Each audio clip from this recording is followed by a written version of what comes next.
Oh yeah, baby. Give me your sweet biddies deep inside me. I love it. I love it.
Oh, whoa.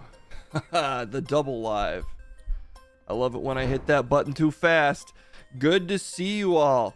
Push this camera away from me. It's too early to be up in my face like this. It's noon. It's 12:30. Good to see everybody. I'm streaming on so many platforms now. I assume the views they can't help but roll in if I'm on every single bring it back in, if I'm on every single platform, you know. Good to see you all. Travis Gog, Junk Dog, Gearless Nomad, Gearless Joe, Kendall's here. Guys, tomorrow I've convinced Kendall to do the Thanksgiving Macy's Day Parade stream with me. How long can we do it before we get a copyright violation and I get kicked off? Did we get one last year? No, but we were streaming an old one. I think we did one from the 80s. Tamtran, thank you so much. Tell them about TikTok. What? Oh, that guys, I could be live streaming on TikTok right now. Congratulations, I've received 100 messages today as I say this.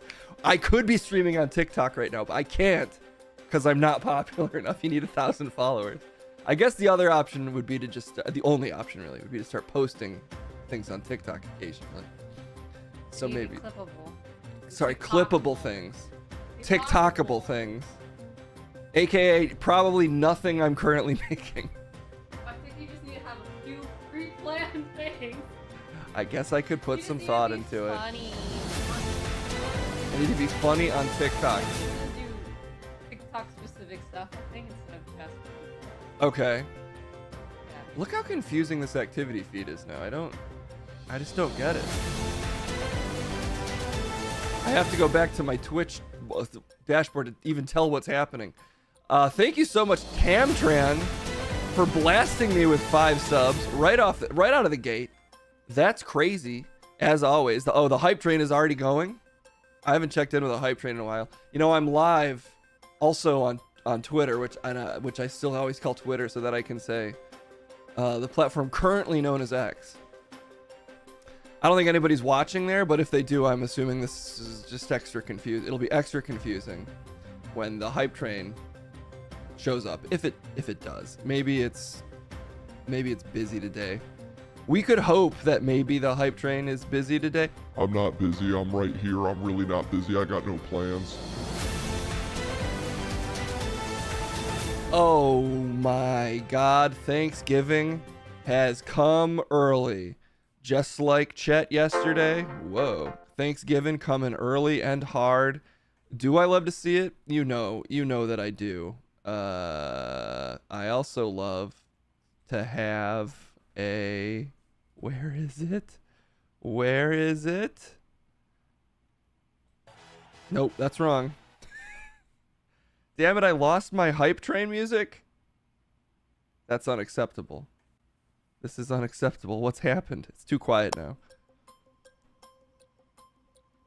Huh, I guess it really is gone. Sorry, everybody. The hype train is feeling so sad that I lost its music. TG is prematurely gratitude elated. Yeah, but I'm fine with it. Okay, here we go. This is what I needed. That's a train noise. Oh.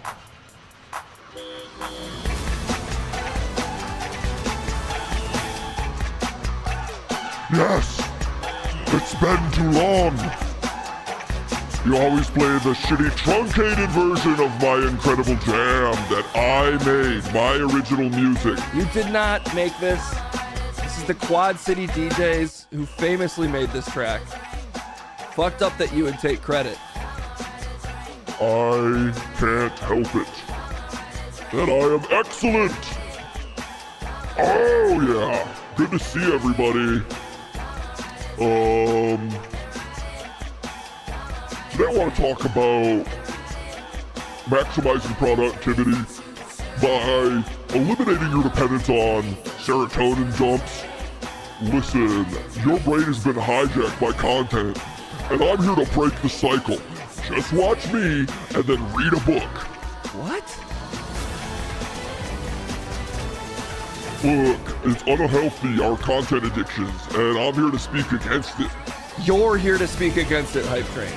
Yeah, the YouTube algorithm and the TikTok algorithm and even the Instagram and Facebook algorithms have hijacked your brain, and you're addicted to little drops of serotonin, and it's unhealthy.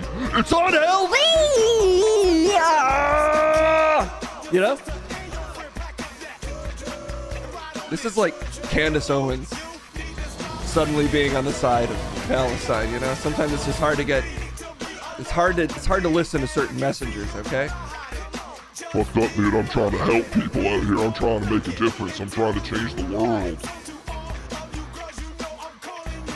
And I eat shit, and I eat piss. That's how you really feel, Hype Train. Who would know better than the Hype Train? That's a good point. That's of course a good point from Shapeshifter as always. I think it's just that the Hype Train's at level, I can't even see what level it's at. Maybe it's done. Did it complete? Have you completed? It completed at level 2. You're not even supposed to be a thing. Hype Train, your music, I'm cutting you off. You've already completed. I'm complete. I've done it. I have become whole. And now I may sleep forever.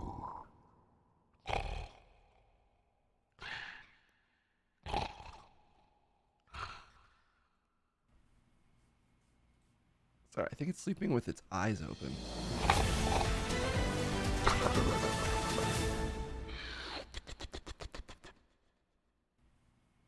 That's not a normal way to snore.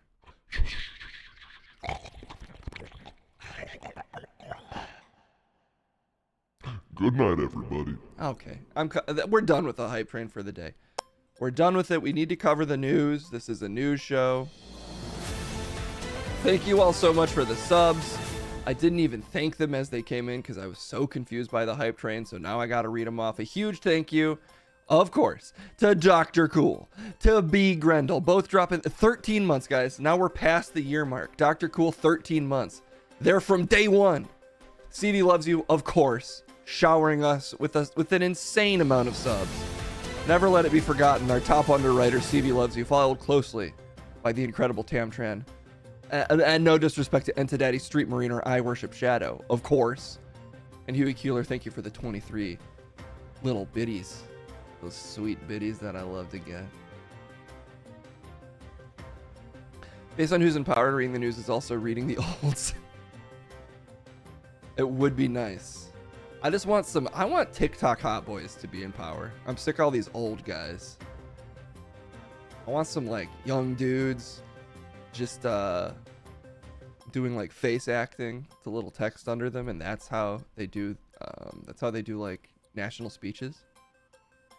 Dang, y'all, the world is so fucked up right now. It's just a guy over it, like, and that's our president. You only had 23 bits and Refuter pays the premium to buy more. Don't do it. I agree, Huey. No one is required to spend money. We do this for the love of the game and also so I can have way too many graphics everywhere. But don't feel any pressure. Who else was I oh yeah, B. Grendel, Propaganda, Enta Daddy, of course. 3 community subs. That's crazy. Dank Sauce. Beautiful. Stormburn, CV loves you. Tamtrans setting it off. Ungie also with the 12 months, a whole year of Ungie 123. You do love to see that. And to Daddy during the pre-show, as well as Giggle Trash and Microphone 900 dropping some customary bits. Too kind. It's too Nice. Excuse me. Anyway, I guess let's do some news. Now that I've been on for 20 minutes, I guess I'll do some news. Joining me to talk about some kind of news, let's get Jeff in here. Come on, Jeff, join me. I was right next to you. I was sitting right next to you. You look washed out, by the way. And I look, whoa, we're going to the movies. Let me discuss whatever important news story Case has queued up for me, and then we'll get straight to the movies. I'm sure Case wouldn't hit me with some absolutely trashy, pointless story to waste everyone's time. Now that he's on so many platforms, I'm sure he's got only important things to say. And today's top story, raunchy alcohol-fueled Taco Bell party includes open sex, lawsuit claims. Really? So many things going on in the world. So many important. Well, yeah, but what about the Taco Bell sex party? You're not curious? Obviously, I'm a little curious. but fine. You know, I don't make the news. I read the news perfectly without errors. Well, you slap yourself all the time for making errors. And that's part of perfection, is punishment. I'd also like to say hello to everyone. I'm Jeff Ripple. I happen to be your lead newsmouth. It's actually senior newsmouth. Don't correct me. That's for me to do. Ooh. Did anyone else get I bit my tongue. Did anyone else see Snoop Dogg saying gave up smoke was just virtual marketing for his solo stove ad campaign? I did see that. Snoop Dogg stove campaign. Let's take a look at the pic. In fact, we can even take a look at the vid. Snoop Dogg reveals giving up smoke was an ad campaign for a damn fire pit. Here is the ad. Subscribe to Blux for more. Enjoy. Blux, what the fuck? I have an announcement. I'm giving up smoke. I know what you're thinking. Snoop, smoke is kind of your whole thing. But I'm done with it. Done with the coffee. I can't believe he played us like this. I'm going smokeless. Solo stove fix fire. Anyway, you get the idea. I don't really feel like playing the entire ad. Oh, really? You don't want to see the whole smokeless stove ad? No. I guess I'll watch it on my own time. His crossover with Tekken Tag Tournament was better. I'm unfamiliar. You missed out. Snoop Dogg has some of the best co-promotional, personality-driven ad activations out there. And I've said that for years. Snoop Dogg has some of the best cross-promotional, personality-driven ad activations out there. Some opinions I won't go back on. Okay, can we... At this point, I would rather talk about Taco Bell orgies than Snoop Dogg's commercials. All right, that's fair. I'm curious. All right. A former Los Angeles area Taco Bell employee is suing the company and a franchise owner after she claims a Christmas party at the... After she claims a Christmas party. I didn't mess up. I just got confused. A Christmas party at the fast food restaurant descended into a drunken mess that included open sex. Were you there? Why would I be at a random Taco Bell sex party? Just for how you look. Just sort of this whole... Just this. Seems like sort of your scene. I just wasn't invited. I'm also not surprised by that. Alana Beckham filed her lawsuit. Beecham. This is why we need to let me know before we go live how the names are pronounced. Alana Beecham filed her lawsuit last week in Los Angeles Superior Court. In the suit, she alleges that her supervisor invited her December 18th, 2022. The party was then, to a party at the San Pedro Taco Bell at which she worked. She was encouraged to bring food for a potluck-style buffet, and her contribution was a bowl of guacamole. Okay, so far seems fine. All right, so far. Once she arrived, Beecham discovered that her supervisor covered the windows to the restaurant with wrapping paper, and also covered the cameras for the lobby in the inside of the restaurant, according to the complaint, says the New York Post, who I trust. Well, probably, if it comes to a trashy story about sex, I do trust the New York Post. San Pedro Taco Bells go hard, apparently. So far, I mean, we're off to... If you walk up to a Taco Bell party and all the windows are covered... I mean, think of the smell of a normal Taco Bell. What wondrous scents await you inside? You have to be invited to find out. She was at a minimum wage, eyes wide shut. That could potentially be more fun than the super expensive one. Not so many rules, you know? Everybody really just slapping skin. The old American way. What kind of parties have you been to? American ones. Around midnight, after Beecham had stepped outside for a short time, she walked back into the restaurant and saw a coworker, quote, having sex with his wife in front of everyone at the party. Troubling? I'm not sure. I mean, definitely, I'd have to say at the average job I had, I really wouldn't want to see my manager have sex. It is kind of a like, pics please situation. Well, I mean, she sounds like she's pretty comfortable with it regardless. Well, it is Christmas. Okay, well, we'll keep going and see. The coworker's wife, Beecham claimed, was also kissing her female manager and another female coworker at the same time. That's what upset her? There's just straight fucking going on, and you're like, and they're kissing? Radium V. Coming in, breaking news. Radium V just inflated our ratings with 4 viewers. Why do you phrase it like that? Well, this seems accurate.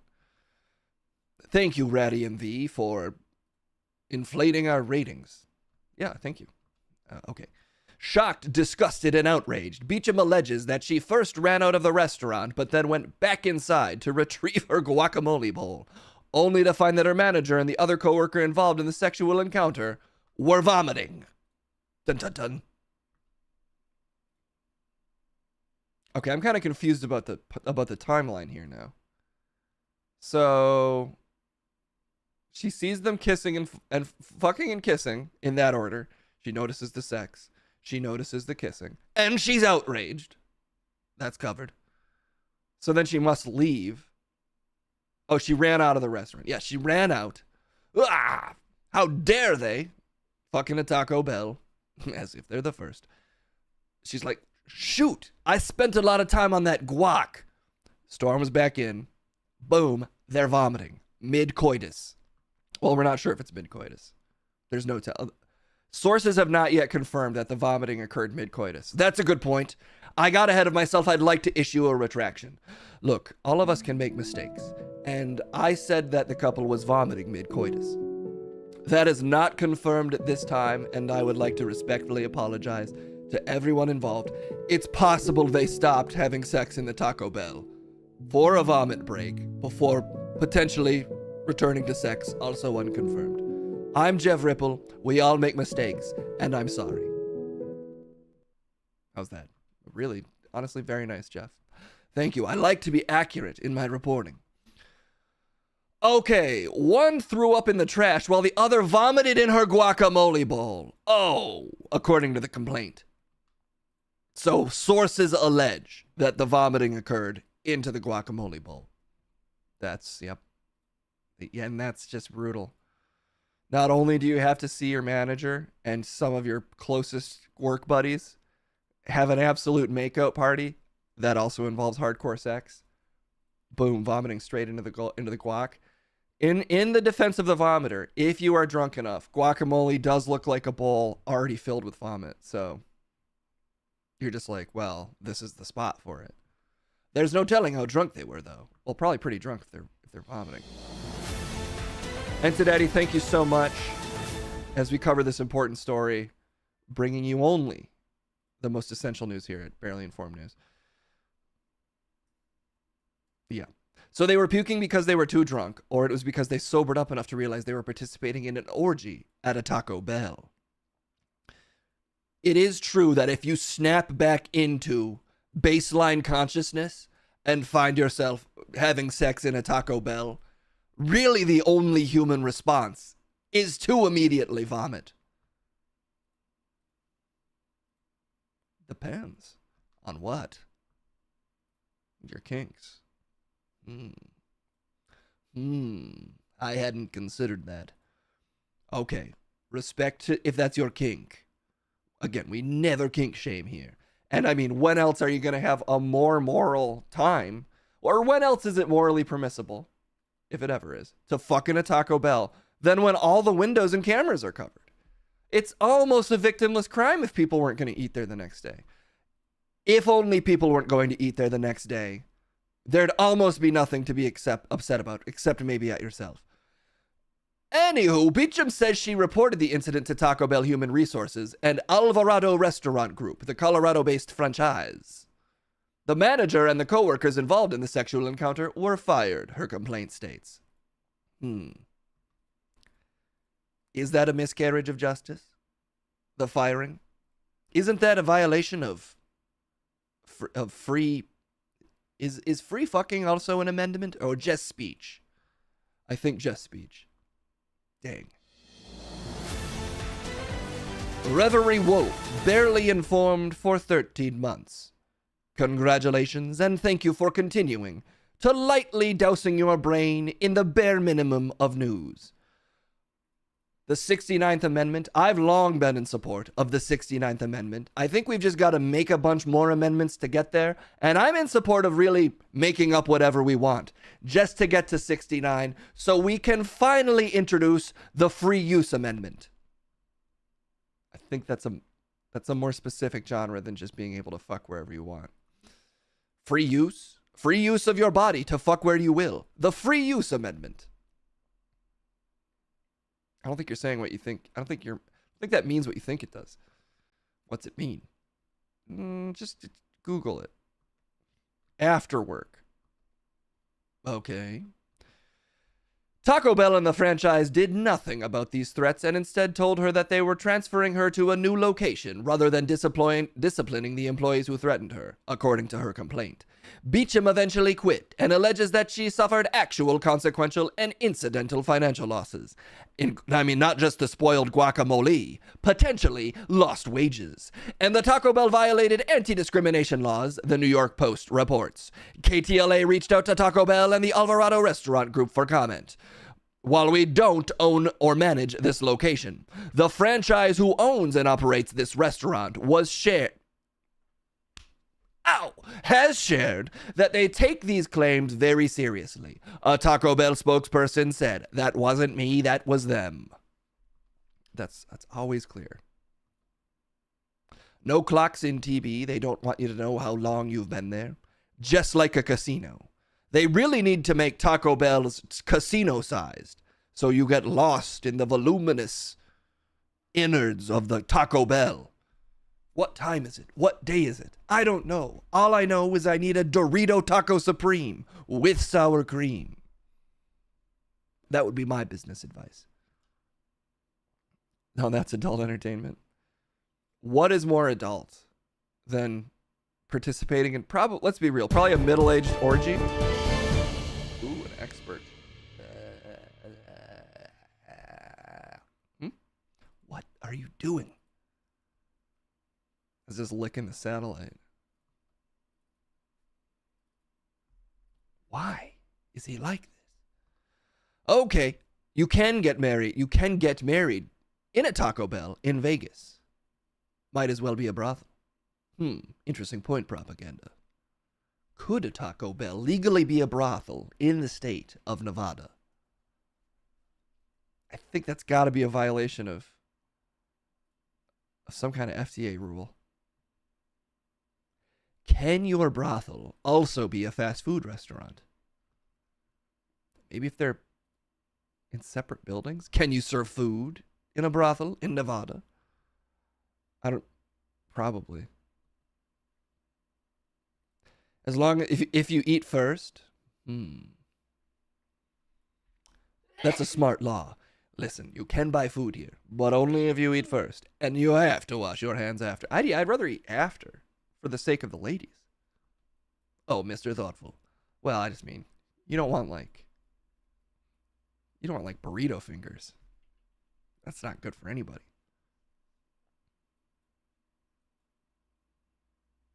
The pink Taco Bell, is that a thing? I don't know. All I know is that this poor woman was both scarred mentally and financially by her disrespectful manager absolutely going to town on their wife with the help of the entire staff in the middle of a completely blacked out Taco Bell. Is that wrong? Well, if that's wrong, it is wrong. It sounds like a pretty unsavory situation. No kink shaming. Okay, no kink shaming. However, it doesn't sound like all parties were super consenting to the vibe. So it's a little, generally you don't want to force your employees to watch you fuck your wife. That's a no-no. Jeff, that's a no-no. I just, for future reference, these are the things I like to know. If we ever get interns, Jeff, that is obviously a no-no.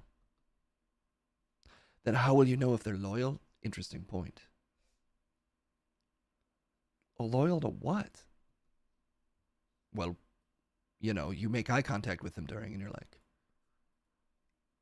tell me I'm doing a good job. Okay, Jeff, this is too fucked up. Okay, I'm just throwing out scenarios here. All I'm doing is throwing out scenarios here. I don't know how they did things in Cincinnati, Jeff, but no forced viewing of you fucking your wife, okay? Fine. I'm also not married. What? Oh, yeah. Anywho,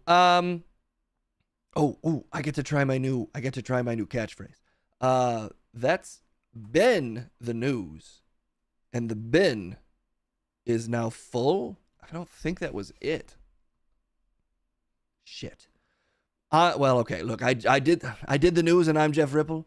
That's so, can you just get me a writer? No, I don't have time to write you stuff. Fine.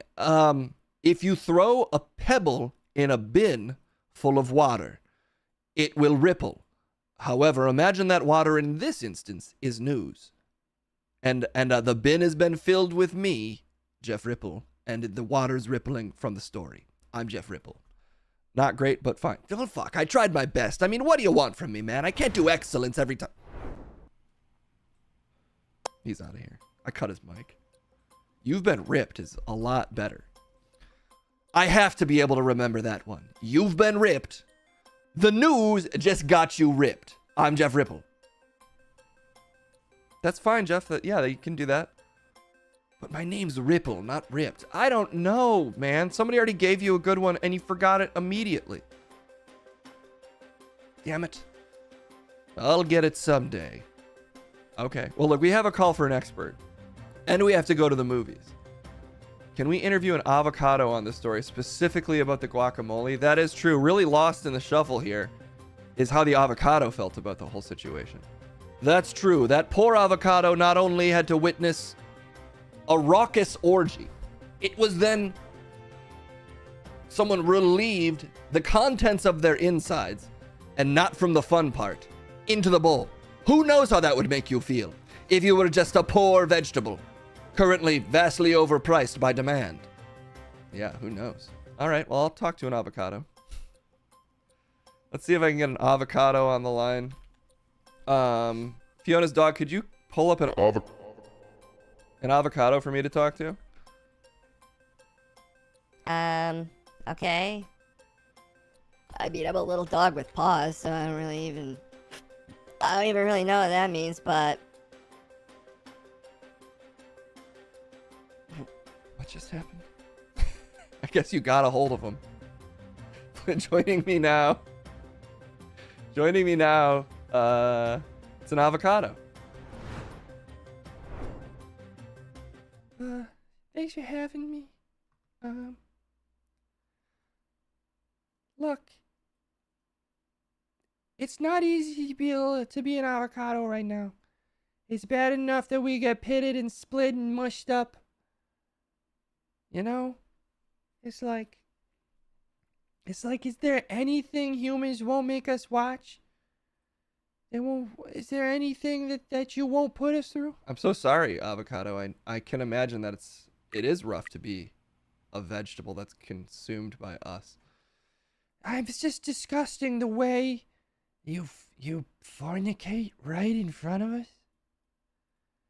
Sweaty human bodies just slopping together while I'm sitting in a bowl just getting dirtier and dirtier, rotting. It's so gross. Yeah, I'm sorry to hear that, avocado. Because that bothers you? It's so nasty. It makes me sick to see the way that the bodies writhe. I feel like I'm just gonna burst watching it. And I'm like, oh my god, I'm already all mushed up, and now you're making it even nastier, and I'm rotting by the minute because I'm just out in the air, fully exposed, all my insides all fully. Jesus Christ, avocado. Okay, look, I'm on your side, but I don't know how X-rated we can get. We're on YouTube also now. Sorry, I'll try to keep it YouTube rated.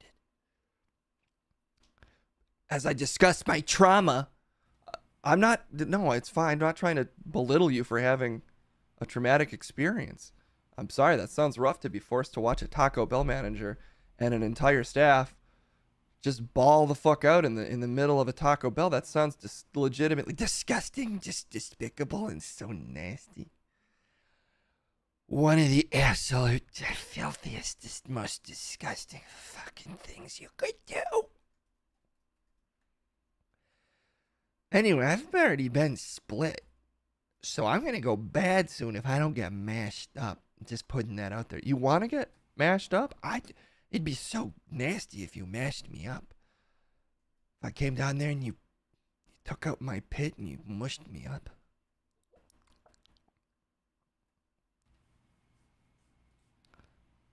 Okay, well, I think thank you for your insight in this difficult time. And I'm so sorry that you had to go through anything you didn't want to. Yeah.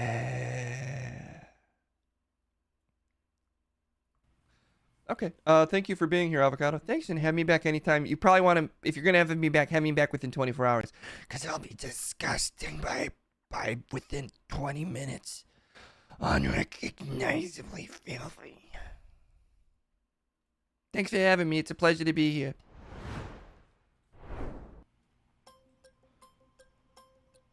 I should have known it would be horny.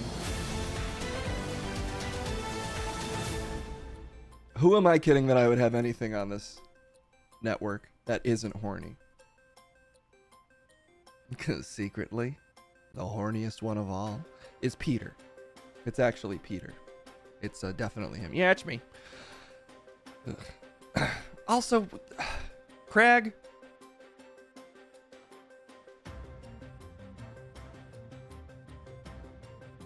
Whoa. Anyway, we got to go to the movies. It's movie time. It's not Thursday. Tomorrow's Thursday. We're going to be watching the Macy's Day Parade. By the way, pretty early. If you're on the West Coast, I think I got to go live at like 8 to even catch half of the parade live. Maybe we'll double back to the beginning if there's time. But we'll see. Maybe I'll have to watch it from the beginning, so I'm not watching it live. I don't know if watching it live will get me like booted.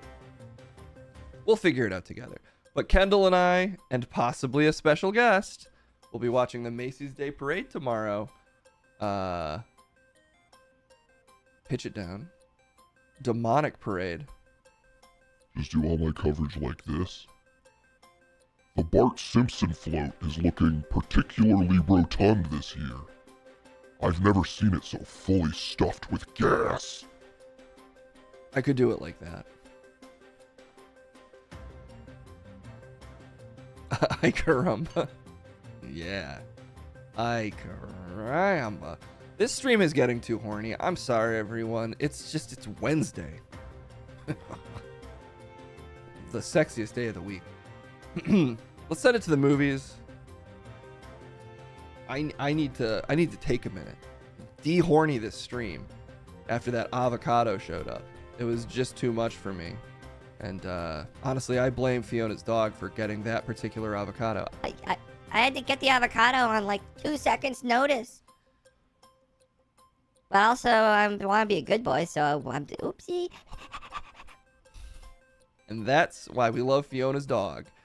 They're very easy to control. You're very easy to control, Fiona's dog. Yeah, I know. I'm a dog. What, do you want a pat on the back for being able to control a dog? Pathetic much? Damn, fucking burned my ass. All right, let's send it over to Trent, who is, of course, standing by at the movies. He's going to watch some trailers. It's part of his community service for throwing firecrackers at a 7-Eleven attendant. So his parole officer is also there. His youth counselor sort of parole officer. You guys know. It totally makes sense. I don't even know why I explain every time because it's so obvious. Anyway, it's time for Trent at the movies.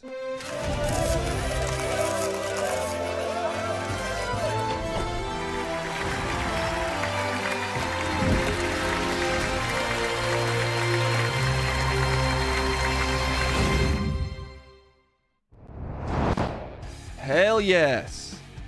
Getting my fucking licks in early for once. Throw it to me right away. Start the stream with me. I'm fucking Trent. I'm at the movies. I'm kind of balling out so hard I got my own theater. Also, Chris is here. Youngblood, thanks for the intro. Respect. Yeah, what did I do that's disrespectful? I was just saying respect. Because it's a word I like, Youngblood. I'm Chris. I'm Trent's parole officer. Legally obligated to be here. And I don't worry. I ain't going to interrupt too much. You interrupt every 5 seconds. Well, Youngblood, I'm just here to offer you counsel. We get it. I get it. Look, I'm at the fucking movies. I'm watching trailers. Which is basically like the Cliff Notes of movies.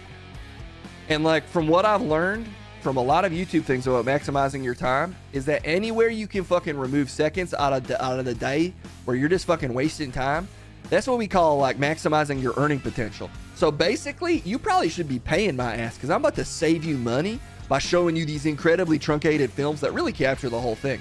They're meant to promote the movie, Youngblood. You're supposed to still watch the movie. I don't understand how you still don't understand that concept. And look who's interrupting.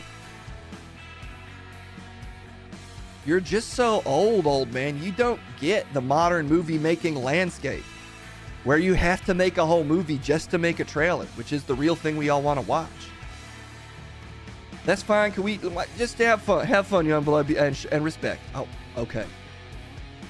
Look, I've got a dream, and that dream is a team, and that dream is a Sonic Dream Team.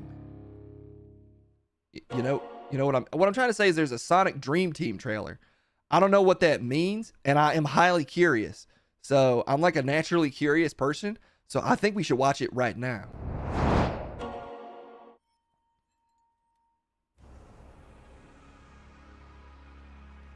Damn, this is like a dream already. Oh my God, there's a bunny furry in my dream.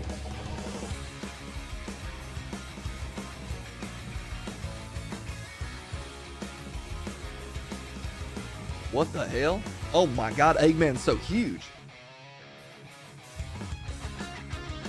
What the hell happened to Eggman? Why is he a kaiju?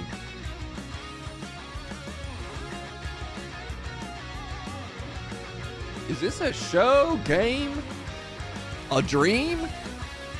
Hopefully the trailer will let us know.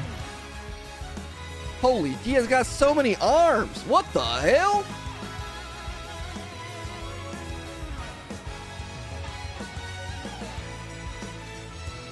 Forget about it. I do get that's a reference to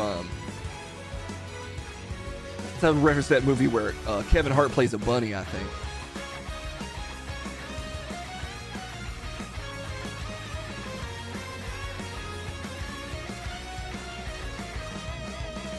I still don't really know what this is a trailer for.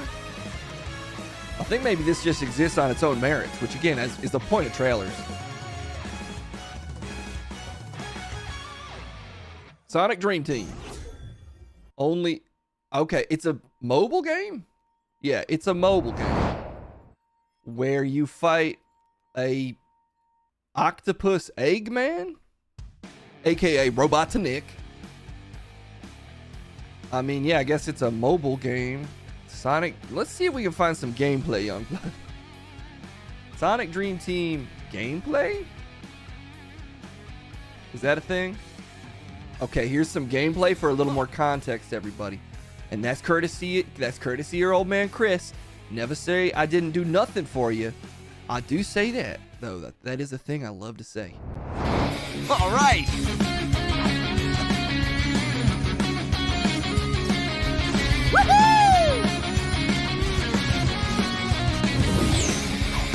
All right.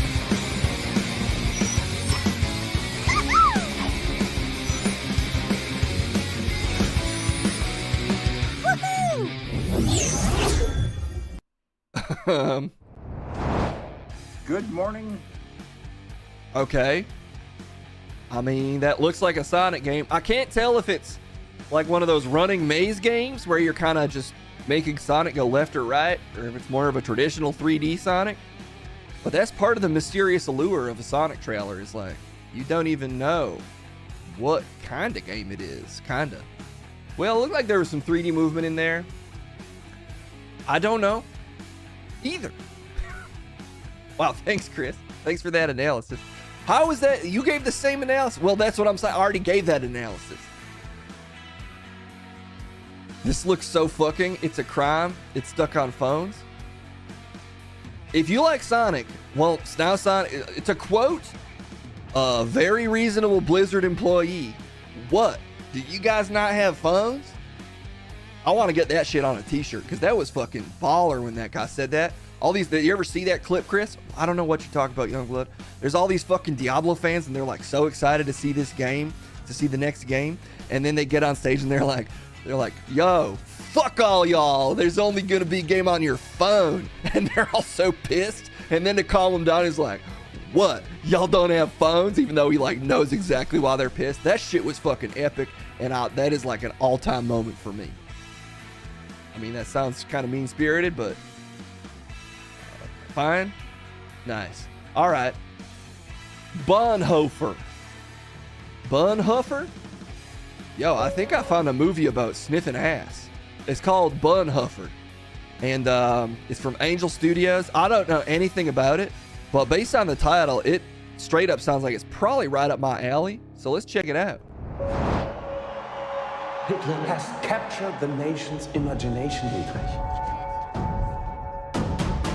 Bravery is a rare commodity. You will go to England as our spy. Oh shit, it's actually about Nazis, Bonhoeffer. What good is the church if it doesn't speak for the victims of the state?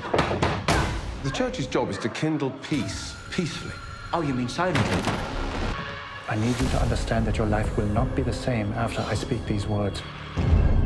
We have devised a plot to assassinate the Führer.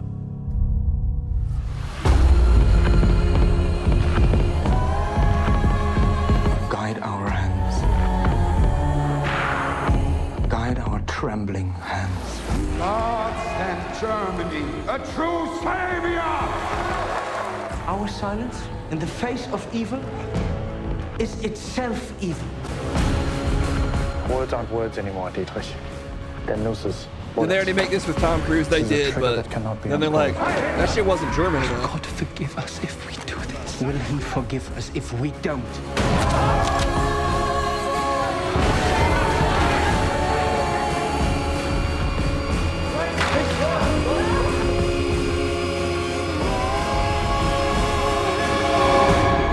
Bonhoeffer.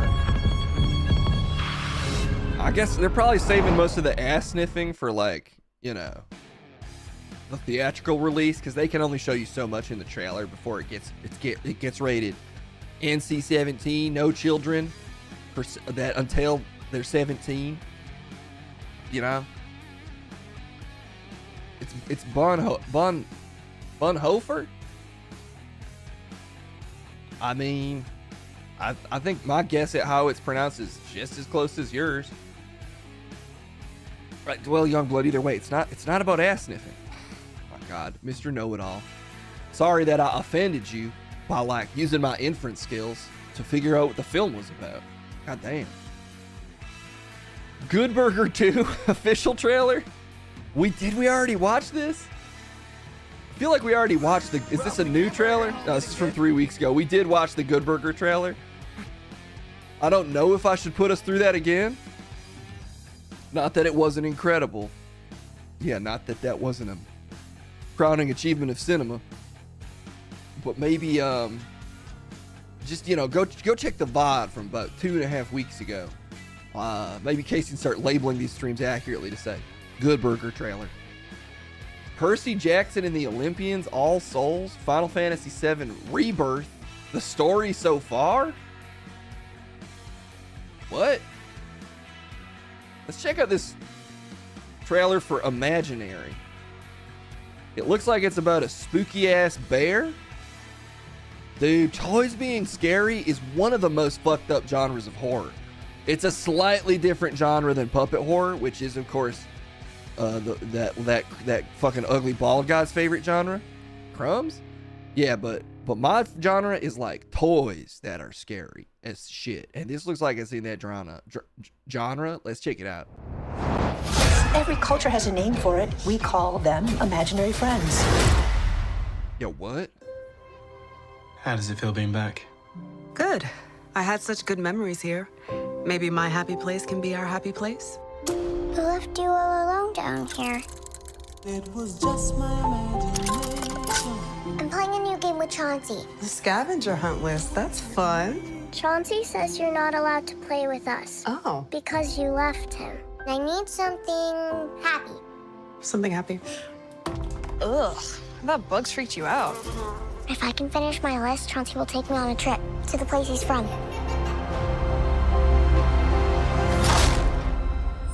Uh-oh. Something that hurts. Alice? No. Shit. I thought the bear was chill for a second. That's how it got me. You've been spending time with a new friend? He asked you to do something that hurt you. That was part of the game. Does that seem like a game a good friend would want to play? Maybe we shouldn't play together anymore, Chauncey. Damn, Maybe Chauncey. we shouldn't be friends. No.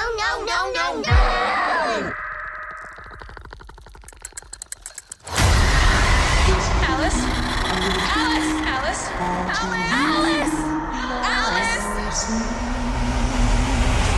She's lost, but we're gonna find her. Everything's getting down pitched. Culture This has is scary as hell. entities that tether to the young. We call them imaginary friends. You are always playing with your imaginary friend. When the connection is severed, the entity becomes enraged. He says he's right behind you. Oh, no. Oh, shit, he is. But it was just my What the fuck? Can I hang out with your imaginary friend? He's not imaginary. He's not your friend. Dude, just leave. Just fucking leave, dude. Oh, come on, give me a fucking break. It's gonna be spooky as shit. Okay, never mind. It's oh, fuck, it's not! God damn it, you see that thing? Wait a minute. Sometimes you have to stare evil in the face to desensitize yourself to it. Look at this fucking terrifying creature. I don't even know what I'm looking at, but there's definitely teeth in there. Fuck me. Talk to a bear? After that shit, Travis Gog? You think I'm fucking invincible or some shit? I mean, low-key, I'm not afraid of anything, really. So, like, that's not a problem. Chris, what the fuck was that? What do you mean, Youngblood? Everything's fine.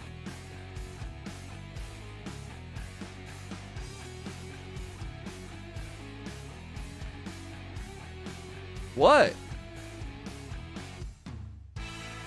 If you want to go talk to a bear, there's actually one in the green room. Well, sorry, whatever, your interview room. Unless you're scared. I'm not scared to go talk to a bear. A teddy bear that speaks? Yeah, it's a talking teddy bear. You know, you talk to all sorts of abstract entities. I thought that'd be right up your alley. Yeah, that's fine. I'll talk to the bear. All right, I'll kill some time while you go over there. That's fine. All right. And there we go. Okay, you going, Youngblood? Yeah. All right. Oh, sorry. Yo, what's up, chat? I'm Chris. I already introduced myself, but you know, Chris, our Youngblood is on the way to our interview room to discuss, I suppose, the ins and outs of being a haunted bear with a haunted bear, or maybe it's just a friendly speaking bear. I'm sure talking bears can be friendly as well. Chris, how's your credit score doing? Shit, man. Goddamn. You had to remind me? I mean, shit. Is that your... Does that answer it for you? Here's my answer. Goddamn, man. Come on. Take it easy on me, man. Goddamn. Bears can smell Youngbloods from miles away. That's true. I've done a few like youth retreats at cabins and activity camps as in a supervisor role. I'm not an expert in the wilderness, but those people that is, man, they got a lot of precautions you got to take, and I say respect to that, man. You don't know what's in the woods, and you got to be careful, man. Anyway, Youngblood should be pretty much posted up now in the interview room, ready to do his interview with this, I'm assuming, friendly bear. I mean, I see no reason why it's got to be an anomalous monster. So let's send it over to the Youngblood in the interview room. Hope he's doing good.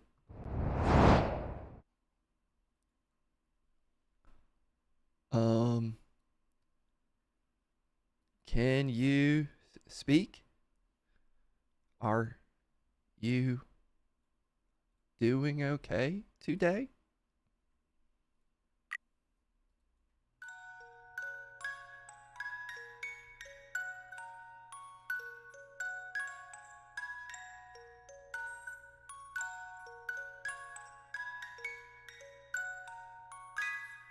Hi. Hello. How are you? I'm good.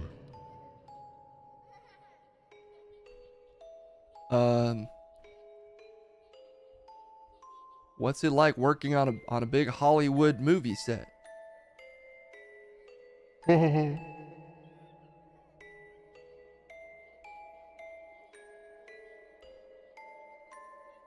Do you want to play with me? I'm trying to interview you, man.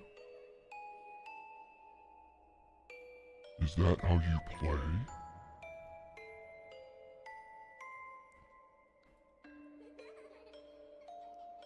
No. If there's any questions in chat for the bear, I feel like I shouldn't move too much because it might upset him. I like to play. That's okay. Is this bitch still talking to this thing? Run, Youngblood, run? It's not a question. It's a suggestion. I like to run. If the music ends, I'm pretty much dead? I like the music. Maybe do you just have a deep voice? Mr. Bear, you killing? I like to make friends. He's ducking my questions. I'll be real with y'all. He's kind of fucking ducking my questions. Can you give me a fucking straight answer? I like to play. That can't be the answer to everything. How did you get into the film industry, Mr. Bear? It's a combination of luck and effort. And honestly, sticking with it longer than you think you'd have to. Maintaining confidence through the lows and not getting carried away by the highs. Whoa, okay.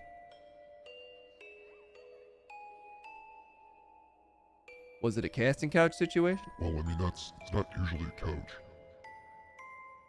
I like to play at being,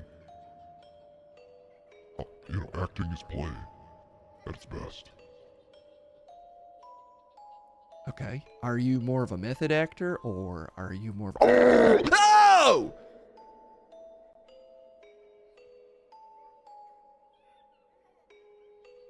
That actually wasn't that scary. What? Sorry, you just yelled. I thought something more was going to happen.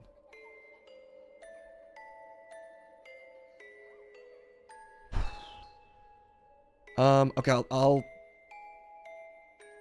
let's ask one more question. Trent, please run. Guys, that's not a question. Look, do you have a favorite horror movie?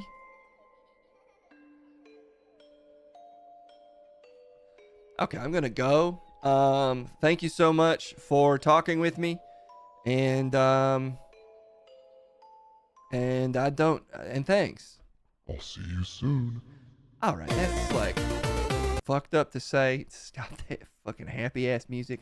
I'm going. I'm leaving. All right. I hope he enjoyed that interview. He always loves talking to the stars that we managed to get here in this beautiful theater. I enjoyed that interview. I feel like, you know what? Respect to Trent. I feel like he did a good job with that one. Oh, Youngblood, you really ran in here.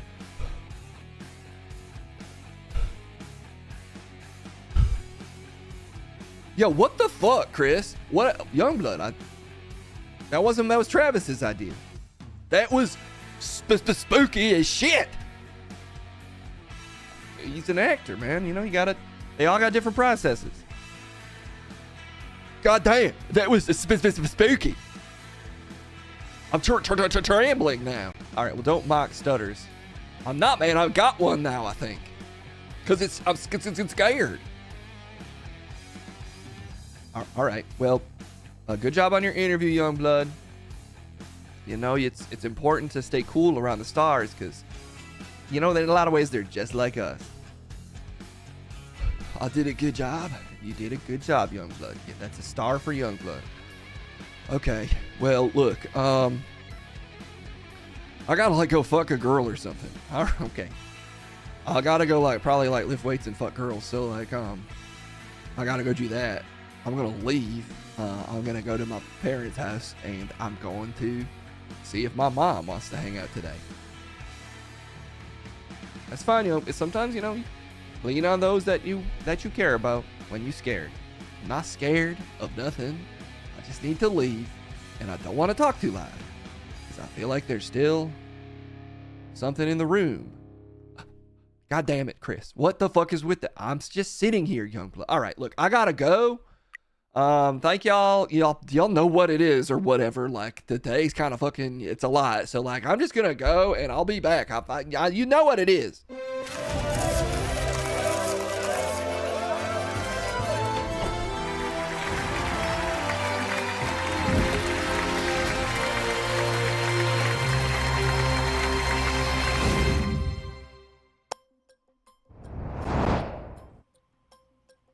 Fire gets me every time.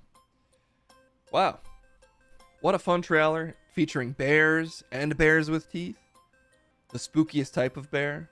Bear with, you know, Lovecraftian jaws. That is horror. You think Trent might lose his job for interviewing a bear? I guess he is putting youth at risk. Having him talk to a whole ass bear? Just for what? Clout? Is that what our society's come to? People talking to dangerous ass bears just for clout? What is this? An 1800s circus? I thought we moved past this. And now we just talk to like Drake, but like we're a little off kilter and mean. And that's what we do for clout. No. Taking it way back. As long as nobody's calling for Lovecraft's cat. That's one interview I'm not looking forward to. All right. Ooh, a 15 stream streak for Greg TU. That's the big 1-5. You've made it. You've unlocked the special achievement. And in honor of this incredible achievement, add your lotion. Boom, the bin bear appears. The only reward I have. What an incredible mascot we have here. The barely informed news, sex bear. In honor of Greg TU, thank you for sticking with us for 15 straight streams. I hope that you've add your lotion. Also the only sound effect I have queued up. Would you consider him an imaginary friend?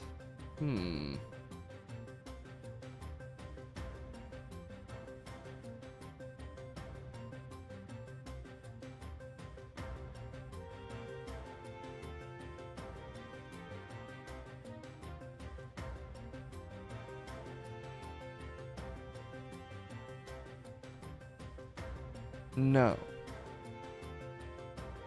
No, he's a coworker. He's a coworker. Add your lotion. Anyway, let's cover another story.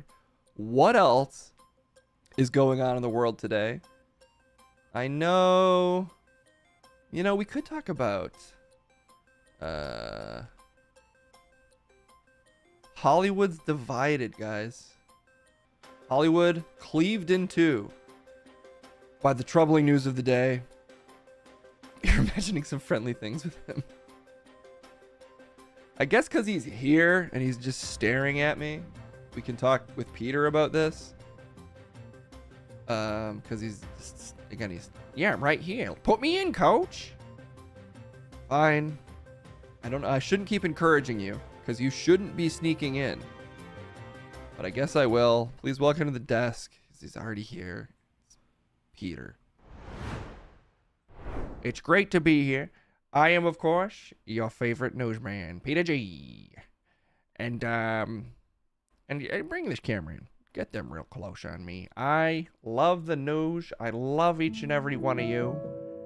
And it's such a pleasure, on the limited occasions that Case allows me to appear on your screen, get as close as possible to me, that you allow me to grace you with the #1 news coverage, and now on YouTube and Twitter. I just wanted to say that. Fine, man. What do you want to talk about? Oh, what was I talking about?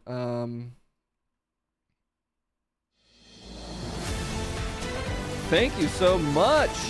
Dilemma. Super newsing themselves. Or Steve, sorry, CV loves you. Wait, what just happened? God damn it. This new alert system is so bad. Dilemma, thank you for giving out a community sub. Sincerely appreciate it. You're super newsing everyone, and they can't stop it. There's no escaping from this super news.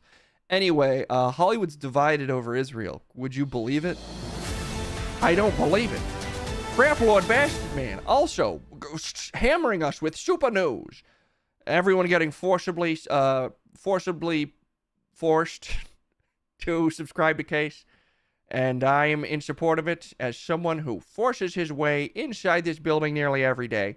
I love to see everyone forcibly conscripted into the news. When you put it like that, it sounds kind of bad.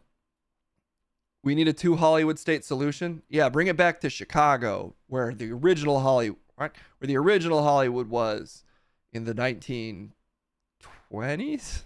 I don't know. It's like a draft, but you don't have to get shot at. Well, that makes it a little less exciting. I mean, what are we even watching the draft for at that point? Anyhow, a fired Scream star, clients booted from agencies, and secret Tom Cruise meetings. Apparently, this article itself has been deemed a little controversial. People think it's trying to pressure the actors mentioned in it to, it's pressure them into silence or something. I saw that on Twitter. I haven't read this article myself, so I don't really know. Chicago lost its Hollywood status. Yeah, I know. They just got such a big head in those early days of Charlie Chaplin falling off things. If that happened there. A real tome of Hollywood knowledge is Case Blackwell. 4 days after the October 7th Hamas terror attack in Israel, WME invited Steve Letta, the rabbi from Wilshire Boulevard Temple, to visit the agency's Beverly Hills headquarters. He came to provide comfort for employees reeling after the worst attack on Jewish people since the Holocaust. Seems fair. Although the event was not mandatory and Letta's speech was considered secular, several staffers voiced complaints, which made their way to WME co-chairman Richard Weitz and Christian Murrahead. Instead of caving, WME invited Anti-Defamation League CEO Jonathan Greenbelt to speak to the agency on November 1st. Greenbelt didn't mince words, according to those in attendance, calling out the Writers Guild for America for refusing to issue a statement after the Hamas attacks. So far, I don't entirely track what's happening. Look, I think between Case Peter and all of us in chat, we can figure out this Israel-Palestine situation. Yeah. I mean, no one's ever attempted this before. Nearly 100 people thinking about this all at once? What could go wrong? And I'm going to go with no comment. Cowardly. Across town, the agency's fiercest rival, CEA, was dealing with a crisis. Mahad Dakil, one of the top agents, had ignited a firestorm with an Instagram post, including one that said, "What's more heartbreaking than witnessing genocide? Witnessing the denial that's happening." She later apologized. She apologized for that? For saying that there's a genocide happening and a lot of people aren't talking about it? Yeah, I guess she probably was pressured to. Okay. In response, Dakil was relieved of her duties. Oh, wow. As co-chief of the motion picture department, though she was allowed to remain an agent, it didn't hurt that our most important client, Tom Cruise, made it known to CEA that he was backing her. Oh, my God. Tom Cruise, the original Maverick, standing up for freedom, storming in there and saying, "I'll never leave movies, and I'll never leave you. This face will remain 40 as long as it's on a screen, and I will also stand by those around me." I mean, honestly, you good on Mr. Cruise. The last movie star, some say, and a surprisingly decent move. They're a writers guild. You'd think they could write a statement. I mean, you know, they're just so... They were on strike. Were they? No, they weren't on strike. Well, but out of support for the actors still on strike. They're like, let's just not write anything. Remember when George Bush called Darfur a genocide and a lot of people didn't like that? Well, history repeats a bit. I mean, when has calling things genocides ever been controversial? Anywhere. I think every time. The lead in Scream 6 was removed from her role for Palestine support. Yeah, I think this article is going to cover that too. But the Dakil issue didn't end there. A group of CAA assistants threatened to walk out. Also, it didn't end there. It sounds like she's still fired. She's relieved of her duties. Tom Cruise stood in support of her, but it sounds like she's still fired. So the issue obviously didn't end. A group of CAA assistants threatened to walk out over the agency's treatment of her, sources say. They believe she was being railroaded by management, but ultimately abandoned their threat. At the same time, some of the agents who complained internally about Dakil's post felt disillusioned, believing she should have been fired. Wait, I thought she was fired. Oh, she wasn't. She was relieved of her duties as co-chief of the motion picture department, though she was allowed to remain an agent. So she was demoted. Or something. Or she lost... I mean, it does sound like she faced consequences. I guess some people are mad she didn't face enough consequences for having an opinion on an international event. Yep. Okay. They believe she was being railroaded, yada, yada, yada. Separately, CIA cut ties with a staffer and two clients over incendiary anti-Israeli social media posts. Well, okay, I'd like to see the posts. Similar instances for firing, finger-pointing, and feelings of betrayal are playing out across Hollywood as the industry wrestles with the raw emotions due to everything happening in the Middle East. From power brokers to rank and file, growing number of are incensed by hostile rhetoric surrounding Israel and a lack of solidarity. This is an interesting tone to this article. Yeah, really, I'm beginning to sense where some of the frustration is coming from people. Just guessing. Well, I'll keep reading, and we'll see if any frustration builds. Others feel a kinship with the Palestinian cause and believe Israel is the aggressor. What am I... What's the right thing for me to say? You're good luck with that, if that's what you're trying to do. I went to a thing where a bunch of people gave speeches about Darfur, and most were there to call for the end to the genocide. But one guy, the guy who talked the longest, completely undermined the rest of the speakers with a whole TED talk about how it didn't meet the criteria for a genocide. It went to a weird middle school. Oh, it was at a weird middle school. Yeah. Some of this, like, constant, like, hand-wringing over the specific terminology used to describe mass death does really feel like a sideshow to me.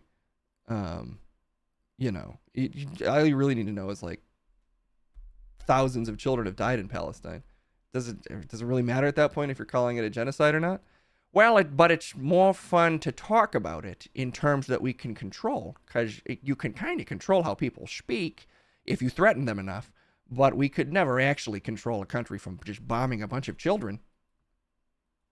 Well, you and I probably couldn't, but I'm guessing some people probably could. You know, if you just think of some people who maybe could probably do something there. Okay, it was a field trip. Wait, it was for school? They took you to a Darfur genocide talk for school? Israel does stand to leverage the idea that not all genocides are created equal, so I can see why they'd scrutinize other mass killings. Yeah. Well, let's continue slogging through this not at all controversy-stirring story. The polarization is notable because the industry has largely presented a unified front when it comes to politics, from its blanket opposition to former President Trump to its uniform support of reproductive rights. Okay, let me just list 3 things for you and see if they bring up even emotions. President Trump, reproductive rights. A bunch of children getting bombed to death. Sorry, what was the test there? Just seeing how those 3 things back to back made you feel. There's no excuse for not condemning Hamas and demanding the release of hostages. Hollywood was quick to declare Black Lives Matter as they... Okay, so this article is beginning to sound like a lot of Twitter posts I've seen. It is. There's plenty of room for criticism over Israel to voice concerns about this. So this is a quote from Greenblatt that we will just scan around. I probably should have read this story before just reading it. It's actually pretty long, too. Okay. Anyway. Let's see what else. Oh, here's the thing about Melissa Barrera. Okay, I'll read it. Some have had enough. Spyglass quietly dropped Melissa Barrera as the star of the next Scream... Well, quietly. Scream film, sources say, due to her social media posts that referred to Israel as a colonized land and floated an anti-Semitic trope that Jews control the media. Writing, Western media only shows the Israeli side. Why do they do that? I will let you deduce for yourself.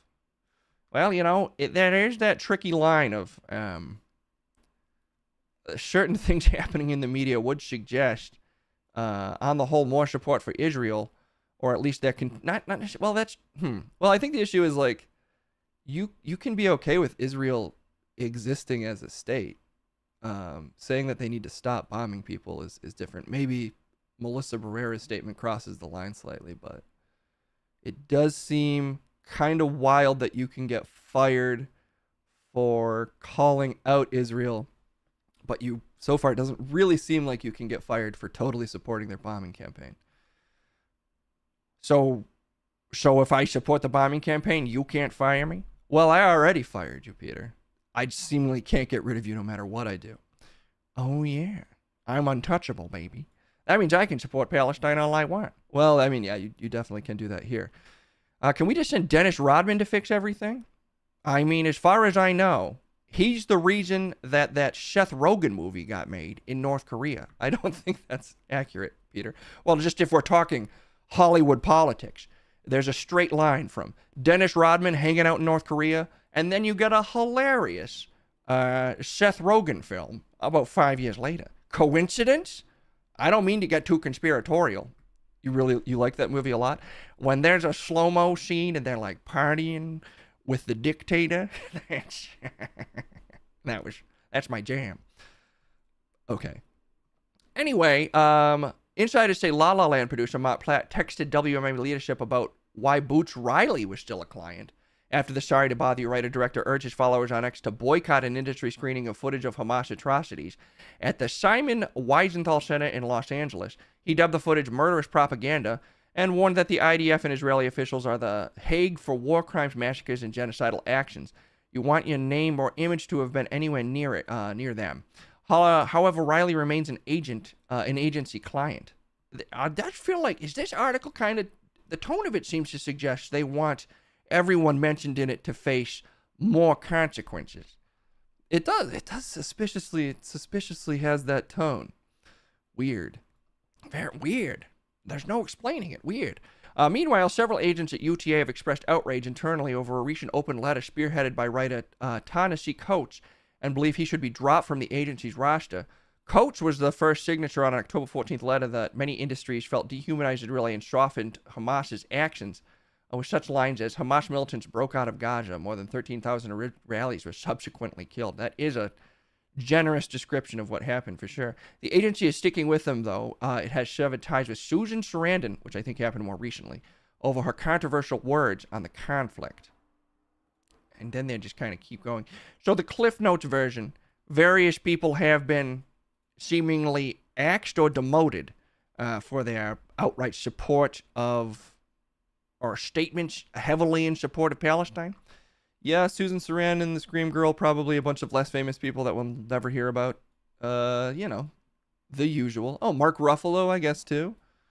Okay. When it comes to use of the word genocide, it's long been considered problematic in Hollywood. In 2021, Mark Ruffalo apologized for suggesting Israel was committing genocide and added, "It's not accurate, it's inflammatory, disrespectful, and is being used to justify anti-Semitism here and abroad."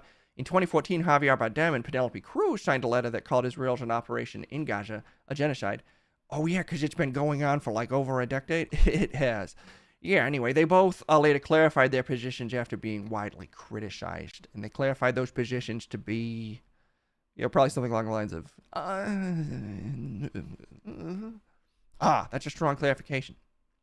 Jewish people do have a disproportionate amount of power in Hollywood. Okay, well, yeah. But it's because when Hollywood was starting, it was one that, well, I don't know. Outsized, there's so many individual interest groups in Hollywood that you could argue have like an outsized influence for, compared to what exactly? Like the amount of Jewish people in America? I guess that would be the most obvious definition. It's like, there is like it is a little tricky because if you understandably want to criticize Israel for the actions that it's taking, there's a lot of people that will piggyback off of that to layer in some fairly anti-Semitic statements. I mean, I'm not saying anyone in chat is doing that, but I've certainly seen plenty of that on X in particular. The other weird thing is like someone like, say, Elon Musk isn't really making terribly big statements on like the Israel-Palestine thing, but he is also at the same time like reposting insane anti-Semitic conspiracy theories that in my opinion are like somewhat detached from the current conflict. So it's a real mess of opinions. You know, there's always like the far right wing straight up anti-Semitism that is regularly promoted on sites like X, and now that is trying to be married to just, you know, statements against Israel's bombing campaign or the continued occupation of Gaza, yada, yada, yada. It's like a very toxic mix. It's not really easy enough to break it down.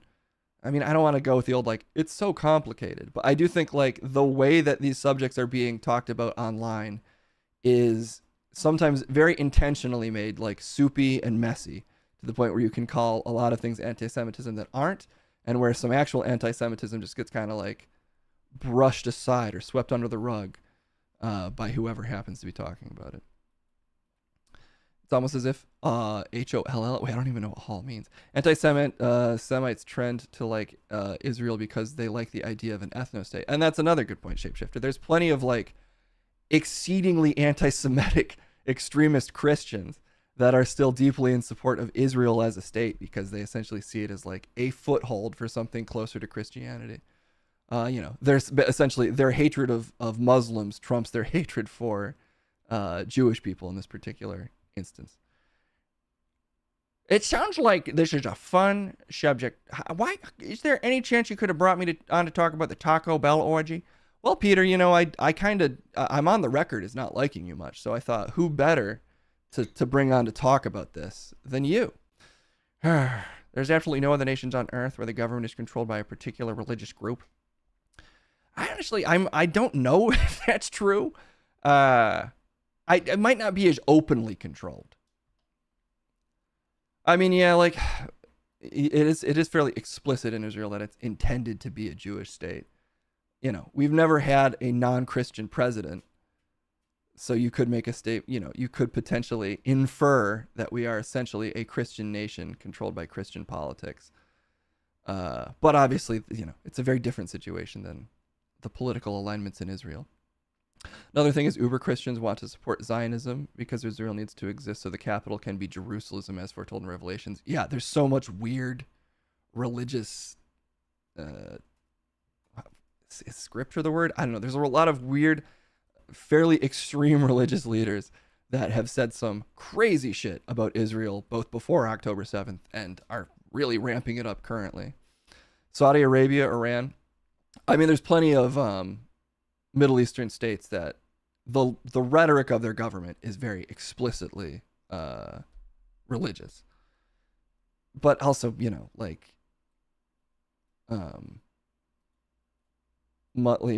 majority Muslim countries. It's also tricky to look at any one religion as like this monolithic thing where there aren't subdivisions. But I would say the majority of states, the majority of countries on the planet, their leadership is, steeps themselves in religious terminology. The separation of church and state is pretty permeable in almost anywhere you go, and certainly here in the United States. If only Pat Robertson was still around to lead us to the truth. If only good old Patty R was still around. Anywho, maybe for my, fairly obvious leanings toward, well, at least I'm pretty openly saying, like, boy, it would be nice if our government would advocate for a ceasefire, which some would argue they are doing a little bit more as of this week. I don't think, fortunately, I'm at tremendous risk of the old Bin Studios being banned from anything. But I don't have Tom Cruise to protect me, so that's why I have you, Chad. Thank you so much. Anywho, Peter just kind of slinked away. I think he's like, fuck, this actually isn't any fun to talk about. And he made the decision to kind of just retreat. Well, I actually just left a coffee mug in this room. And so I just sort of thought, well, while you're talking, I'll just kind of skedaddle to the other room. And maybe I'll wait until you talk about like a penis enlargement surgery or like people fucking at a Wendy's or something. And then I'll come back, when you're not busy. That's pretty smart, Peter. There's a reason I get in here every day. We got a 5-day ceasefire. I know it does feel a little. None of it really feels like enough. I don't know. It's hard to like conceptualize the scale of destruction. With the amount of people that have died in the last month plus. And again, I mean, people say many of them children, which is absolutely true, but I mean, it's just, it's so horrific either way. But there's a reason I tend to talk more about, dumb dick stories and less about this stuff. It is not, I don't really want to do like bits about it. It is just it's pretty horrible. But maybe I should just have a whole dark bin set up for when I really want to talk about actual news. You're supposed to get busy in the Burger King bathroom. I do feel like I would rather fuck in a Burger King than a Taco Bell. I think the worst fast food place you could have sex in is, of course, Long John Silver's. But I think right up the list from there is probably Taco Bell. Or maybe Popeyes. Popeyes and Taco Bell, slightly better than Long John Silver's. And then you got your Popeyes and Taco Bells, sort of the lawless zones outside of the dark heart of disgusting fast food. You need to give us a list of subject changers for when the Middle East comes up with family. Oh my God, that's a good point. See, I'm doing like Friendsgiving stuff this year, which I guess still presents its own pitfalls. Like if the Middle East situations comes up. Although with my friends, I think everybody's, you know, roughly oriented towards the same idea that at least a ceasefire would be good. But yeah, if I was eating with families, I think you just have to cross your fingers. How would you even change the subject? Okay, here's how you do it. You go, it comes up, and you're like, yeah, that's crazy. Did you hear what's going on in Hollywood? That girl got fired from Scream, and some agent lost their job, and Tom Cruise had to come to her defense. You know Tom Cruise? Anybody see Top Gun? Anybody see that? Felt like a classic action movie finally back in theaters. If anybody has any opinions on Top Gun, from 2 years ago, Top Gun. Did anybody see the recent Mission Impossible film? AI, guys. Then you're suddenly on AI, and then they've moved on for 2 minutes until they mention how AI could be used in wars to make decisions, and then they slide you back in, and then you have to bring up a different solution, and then you have to bring up Boots Riley. Just no Tom Cruise. Did you see the AOTS take on Top Gun? Last year, guys? Wow. Anywho, I'm gonna move on. My problem is I was talking about the Israel situation is I just feel like I have so little of value to add. I do want to know what's going on, and I think we all should. But every time I start reading about it, it's like, oh no, it's so bad, and it's so hard to imagine it getting any better anytime soon. But that's the kind of hopeless doomerism that does nobody any good. Unlike the pointless doomerism of sending you to another Munch and Crumb, which is what I'll do instead. I'm also we're probably gonna do a slightly shorter stream today because Kendall and I have to go look for furniture. IDF is funding a new G4. Oh man, that would have been particularly brutal if G4 was still around and we still had our US Army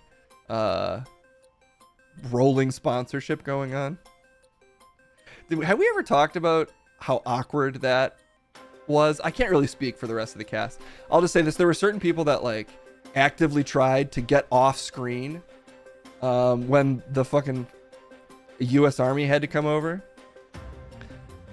Also, you feel kind of like I don't think we should have had a military sponsorship for G4, but I mean, they were desperate for any money. But the kids that they sent over were so like polite and nice. And the chat, understandably, as soon as they appeared, were like, fuck this, fuck all of this is disgusting. And the army kids, every time they showed up after the stream, because we would block chat so they couldn't see it, but they'd all go straight to Twitch afterwards and like go to the VOD. It was so sad. They'd just be kind of huddled up around each other being like, dang, they're really mad. It's like, yeah, there's a reason they are. I'm sorry that you're kind of at the locus of it. They were perfectly nice guys and gals, but you know, there's no real way to like shine up that particular mess when you just sort of bring on the army to be like, Call of Duty sure is fun. Army can face any foe besides Twitch chat. That's true. That was they had to tactically retreat from Twitch chat. We tactically retreated by covering up the monitors, and then when they were tactically ready, they pulled out their phones to feel bad about themselves. They were really nice murderers. Yeah, I mean, honestly, most of those kids were, I think, none of them were really seeing, well, some of them might have, but almost none of them were seeing, like, active duty. I think most of them were, like, full-time Army PR. And they're just like, I don't know, I signed up for the Army, and now they let me play Call of Duty. Which is, it's a confusing gig. All extremely tactical 5D chess. You remember those beautiful days, Kendall? I'll talk about my cousin. You want to talk about your cousin? Mm-hmm. Yeah? So I have a cousin, freshly 18.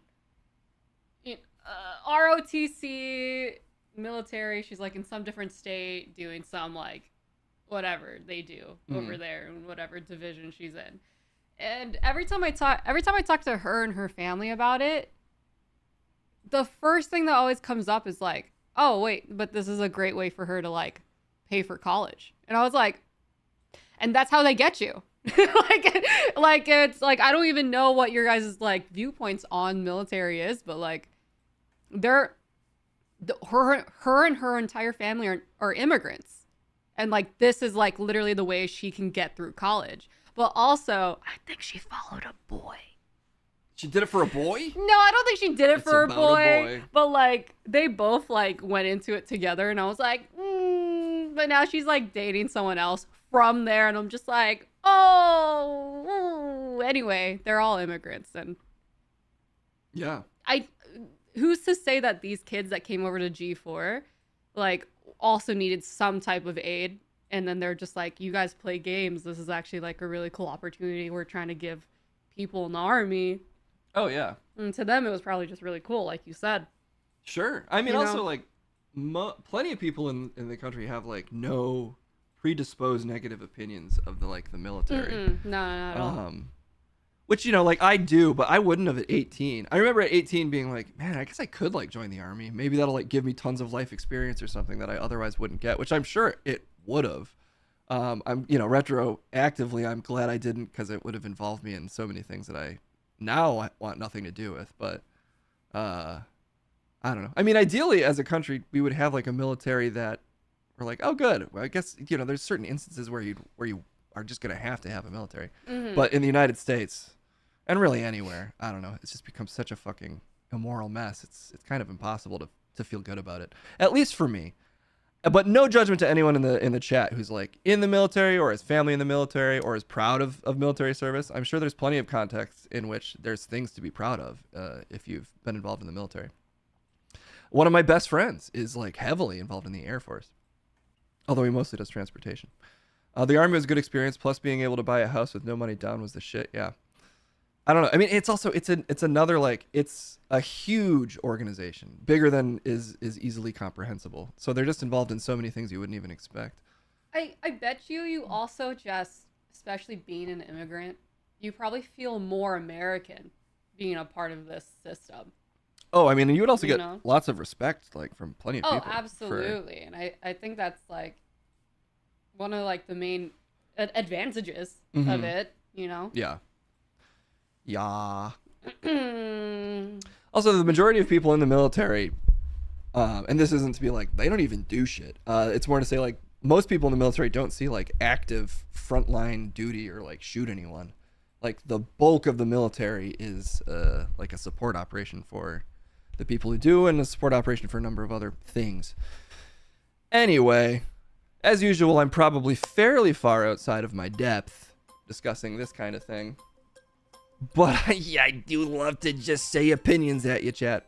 Also, instant citizenship. That's true. I mean, there's plenty of incentives. And again, I mean, I'm speaking somewhat negatively about it all, of course. But I wouldn't want anyone in chat who disagrees with me to think like if I met someone from the military, I'd be like, you fucking murderer monster. I don't know. Life's never that simple. So.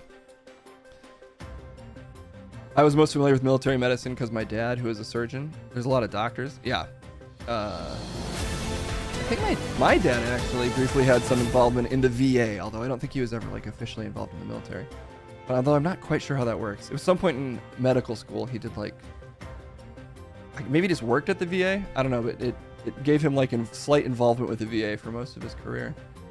Funnel Web, thank you so much for the sub. Let me tell you, TRICARE insurance is the universal health care that we could all have if the government just said the word. I've heard that before too. Although, I mean, as you've seen from some hearings, it's sometimes a struggle even for military servicemen to get proper health care. Although I've heard good things about TRICARE. Debate topic, turkey versus bald eagle. What should be the national bird? That's a pretty good debate topic. I think we should do that. Lost a friend who was sent to Iraq 6 months after he graduated high school. Jesus, I'm sorry, Reverie Wolf. The recruiters lied to him because he was a black kid from a poor family. They promised him college support and joining at an upgraded rank because of his grades. All they did was get him killed. Man, that is fucking brutal. I'm so sorry to hear that. Veterans don't get TRICARE, only active service plus their families. Yeah, maybe that's the issue. Again, these are things I should probably look into a little bit more before I just sound off about them. But I had, again, one of my good friends had healthcare through the Army for a long time and seemed pretty satisfied with it. But they were still working for the Army until, I think, pretty recently. It is true that we are, I did put it in the title, as a cheat code to not know anything. Let's throw it to Munch and Crumb. We're talking about too many subjects that arguably have bearing on reality. So let's talk about turkeys and eagles. Let's get back into my wheelhouse of completely pointless pablum. That's where I love to live, and that's where these two live permanently. So let's send it to them. It's time for Munch and Crumb.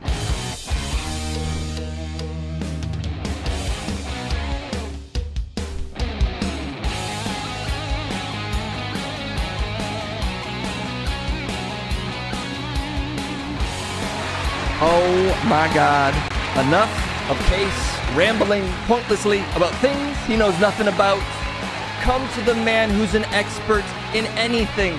There's never a subject I haven't talked about with complete confidence, and there never will be. For instance, I am 1000% confident that the man sitting next to me isn't a man at all. He's an expression of pure failure, and you should all be disgusted and want to turn off your screen as soon as you see him. It's this piece of shit Crumb. Peter, you son of a bitch. I built up to that so much, and you just gave up your fucking seat, Crumb, so Peter could wear my fucking wig and stare at me for 2 seconds? Well, you know, Peter was just checking out. I like to show off the sheet sometimes. You do this intentionally. You do this to spite me, but I can't be spited. I can't be stopped, and I'm not thrown off at all.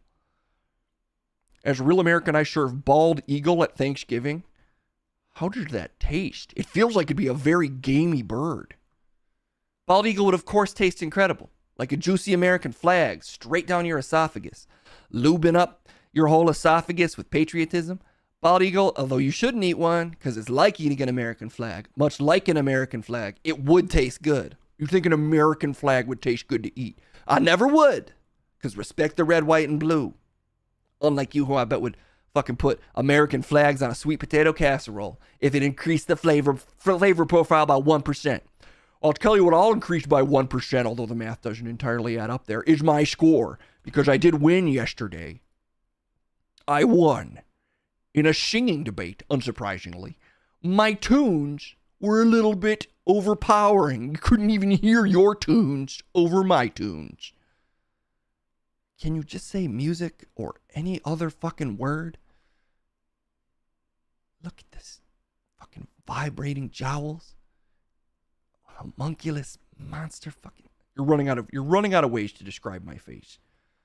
There's an infinite ways to describe your face because it's infinitely disturbing the way that you look. They could send an army of poets and they would never be able to quite scrape down to the ugly core of what is wrong with your physical appearance. There's just too much there. It is beyond language how ugly and disgusting you are to sit next to every day. Okay, well, I think that's a good sign that we should start the debate. I actually think the national bird being a turkey would be pretty appropriate. Oh, of course. Of course you do. Not a bald eagle. Not a powerful aerial hunter. A fucking chubby, vestigial bird. Vestigial-ass wing-having turkey. Pumped full of fucking hormones purely for taste. Exactly. Like, you know, I think in modern America, we're no longer really like a hunter power culture. We're more of a consumption culture where we just kind of want to be pumped full of hormones, strapped to comfortable chairs and fed a steady stream of delicious content. And I think we deserve a bird that reflects that. Talking against our country. Listen to this absolute traitor. Undermining our basic American values? I mean, we already knew he was. Well, no, I'm not even saying it's a bad thing. I like tasty content. I like a good hormone. And I love a delicious taste. The poll's going. God damn it. I blame the new system Oh, it's not going. You're getting an error when you set up the poll. Oh, it's probably because Case is doing multi-streaming now. I don't even know why that would be. But Daddy Crumb will take care of it today. Will Crumb and get me some. Oh, wait. Can I not do this? How does this work? Shoot. Don't worry. There's a way. There's a way. Oh, my God. Hurry the fuck up. Whatever it is you're doing, figure it out. You're wasting my time. My precious. What is precious about your time? You tiny, pathetic little man, constantly squeaking out aimless insults in a pathetic inflation of your bare and ragged ego.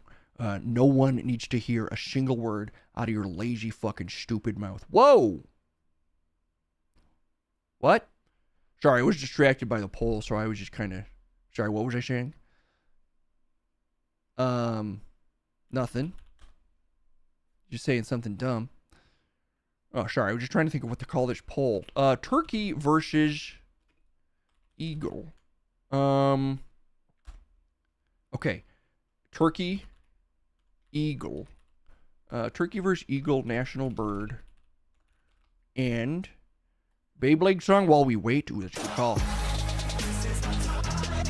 I don't know why this isn't working for the mods. Apologies. We'll try to figure that out. Does look like I can still do it. Let's see if this works. Okay, looks like it is working.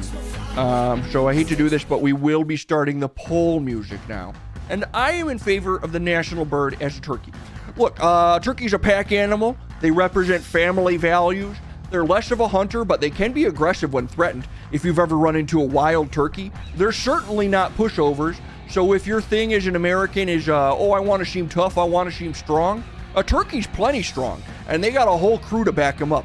In fact, I'd love to see one single eagle roll up on a pack of turkeys. I think that eagle would be having a pretty bad day pretty quick. So I would say both from a strength perspective, certainly from a deliciousness perspective, and from just kind of a representative stance of Americans who over the years have become a little more rotund, a little more sedentary, and I would argue friendlier. I think that turkey is a perfectly good representation of our national ethos, and frankly, I think we owe it to turkeys because we've been devouring their tasty ashes for 200 years. So let's pay it back, let's show them a little respect, let's make him the national bird. I mean, why not? It's just a silly thing anyway. It's just a little mascot. It's more than a mascot. My God, does this country not mean anything anymore? You really think, chat, a fucking turkey? There's a reason they used to call them jive asses. Because they fucking nothing. They're just a bird for you to eat. They're fucking farm fowl, okay? They are a consumption device. Barely even a creature. Meanwhile, a bald eagle, they got bald in the name, so you know they high tea as fuck. That raw masculinity stripped off the top of their hair, but it gave them big ass wings and unstoppable talons. This country used to be about aspiring to things. What are we aspiring to be now? A fucking farm?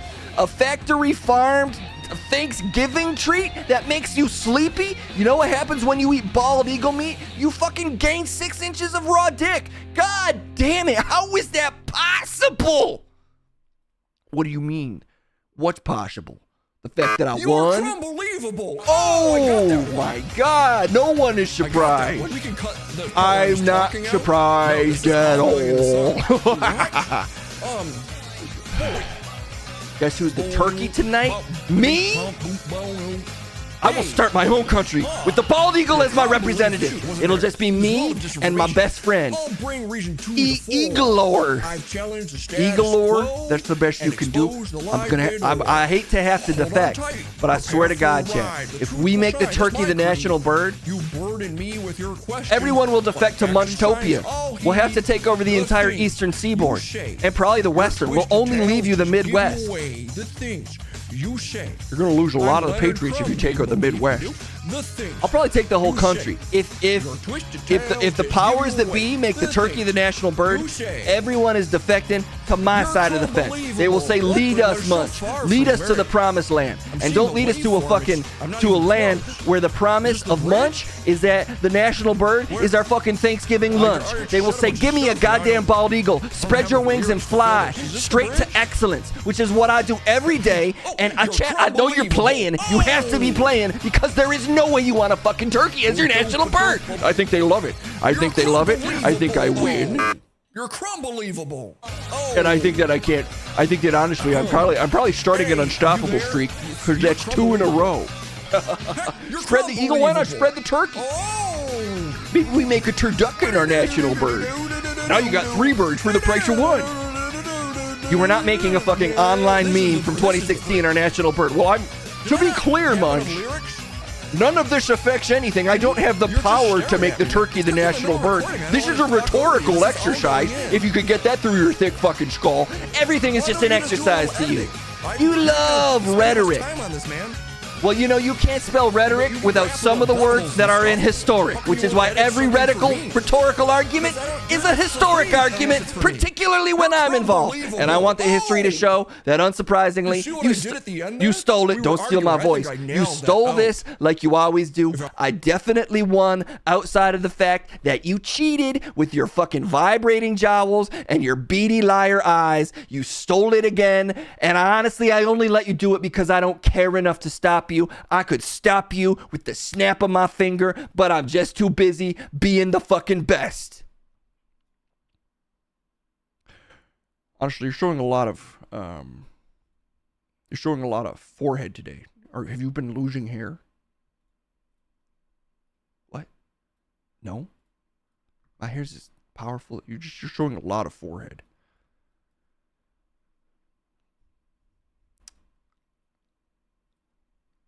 That's going to be all the time we have for the day. I don't need to get to a mirror.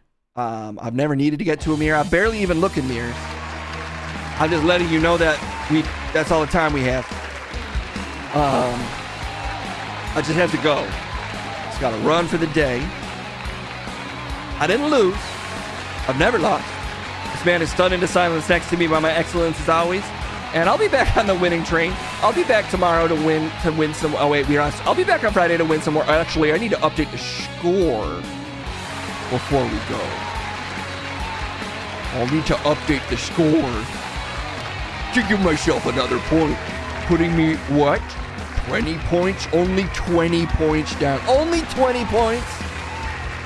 Every time he is impressed by himself and says only 20 points. Well, I only am winning and crushing you like always, and so I'm only going to end the show and tell you to shut the fuck up. That's all the time we have. I gotta go.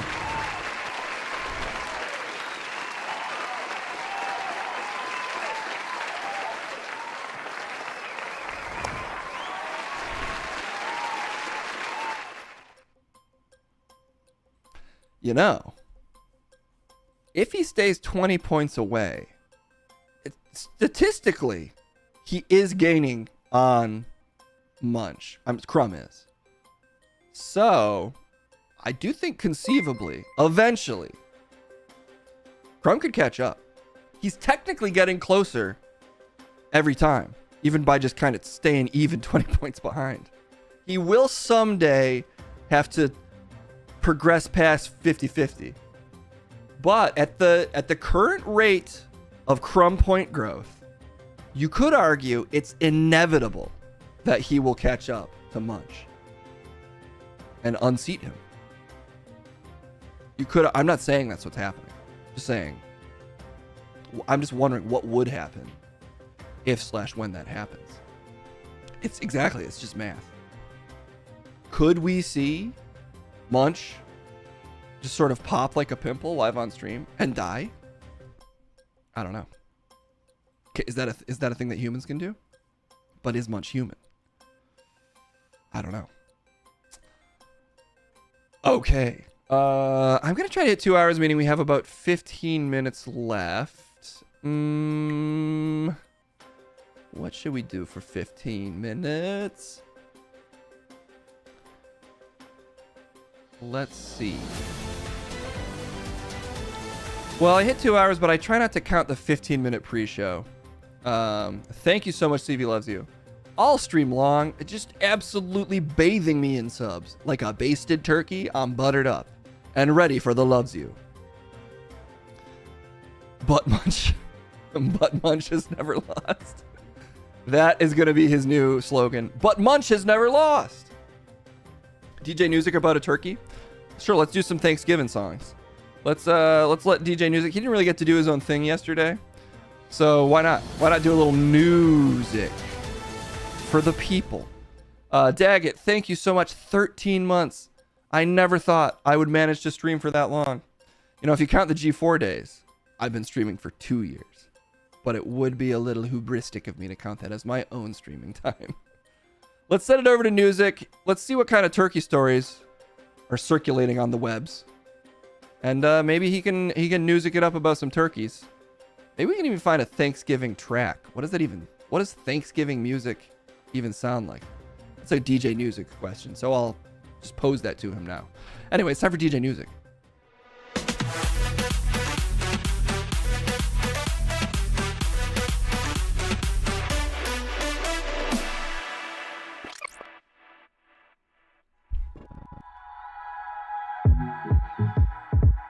Oh, yes. It feels good out here, chat. It's another beautiful sunny day here on the Los Angeles roof of the Bin Studios. The sun never goes down. When the sunrise is always music. That music is rising to the sky. And I'm feeling great, my guys. Giggle trash. Oh, yeah. It's a Halloween, it's a Thanksgiving bash, and I'm giggling at the trash. But that trash is pure gold. Thank you so much, Giggle Trash. Let's get my lasers going. Laser Town. That would be a great new Nickelodeon show. Laser Town. A Laser Town. There's my lasers. Can I catch a cold with all this new sick? Well, I keep it ice cold, but I also keep it hot at the same time. So who's to say? All right, let's look for turkey news. What are the turkeys up to? How are those turkeys living? I'm gonna just search turkey news and see if I find anything. Turkenheimer, PSA warning about turkey frying going viral. Wait, what? What is this? Let's take a look. Let's change up the vibes in here. Oh yeah, that's some track. That's a track right there.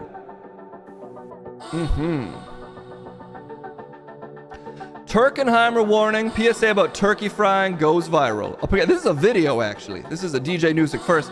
I never get to watch videos when I'm doing music. But it doesn't seem that there is any text here.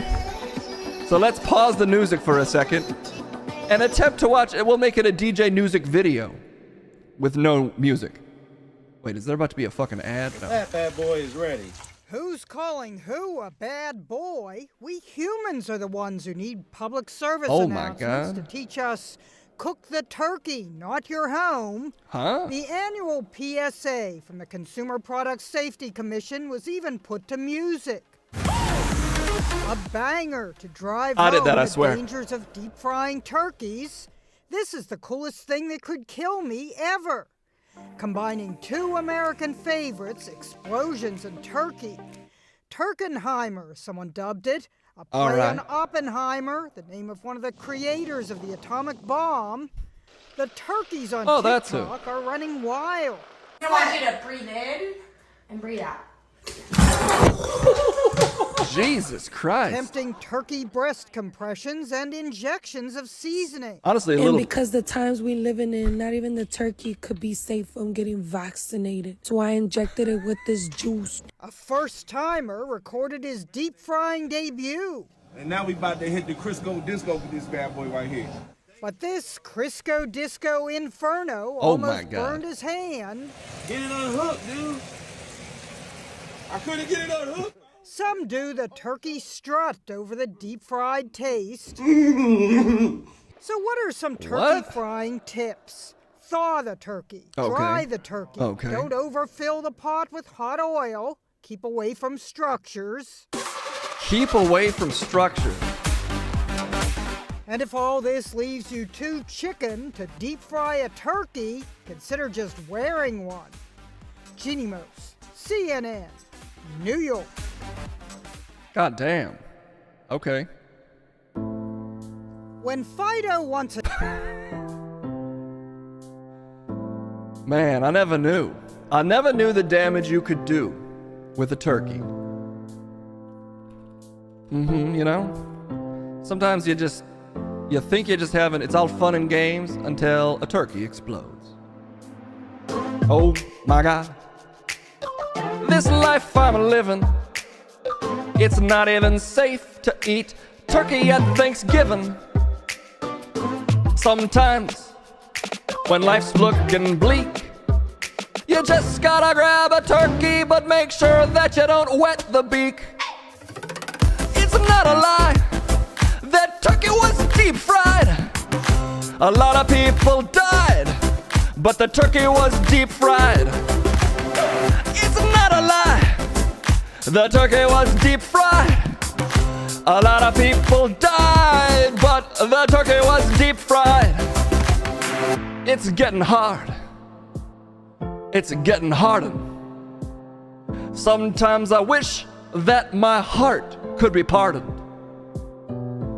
But I know, for me, the pride inside is a side. What's that mean? It means that the turkey was fried. A lot of people died, but that turkey was fried. It was deep fried inside, and my heart was fried from the start. But the turkey was more importantly fried, and it caused a large explosion that killed some people. Oh, that turkey was fried. It was deep fried, deep inside. I looked so deep, deep inside, and deep inside my whole body was fried. It was fried. My heart was fried. My guts were fried, and my mind was fried. It was all fried because deep inside that the turkey was so fried. Joining me at this time,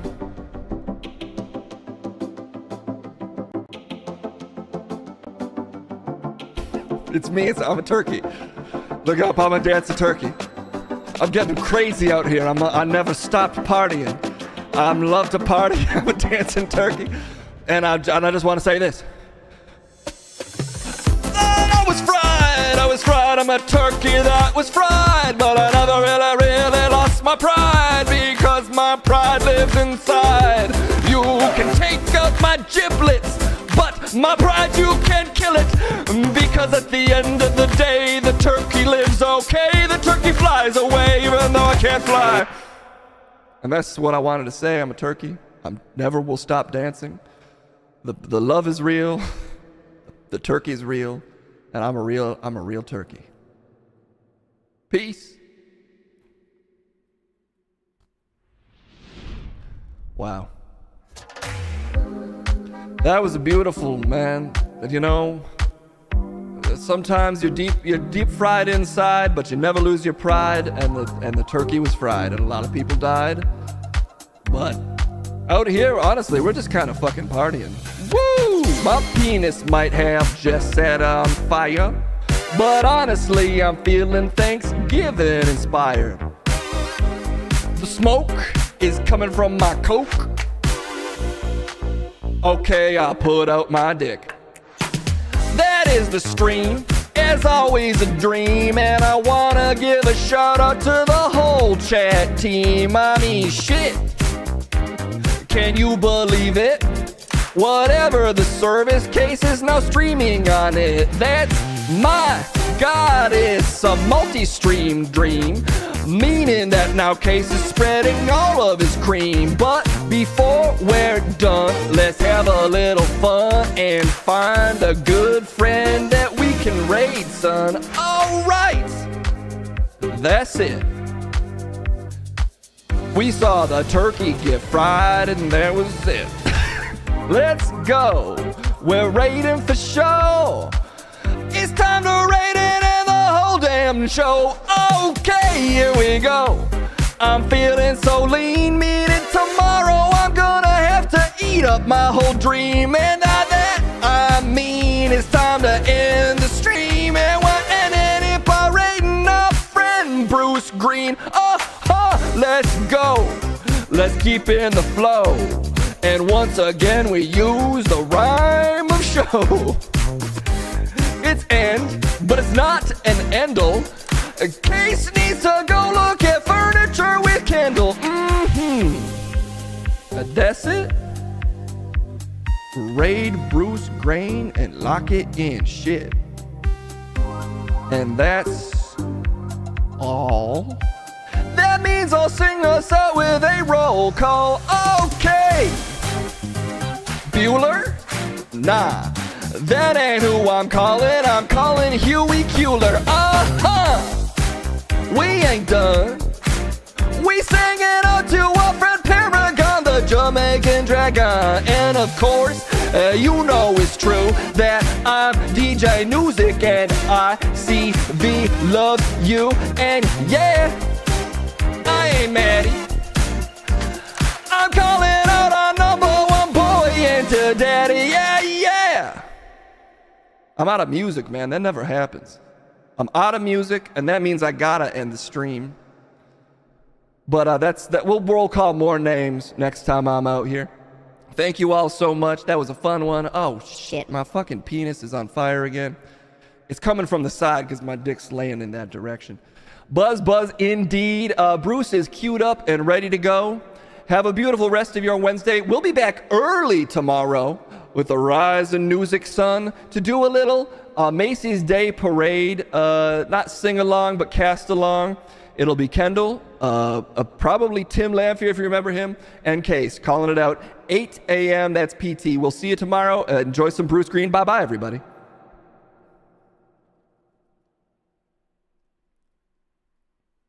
And that's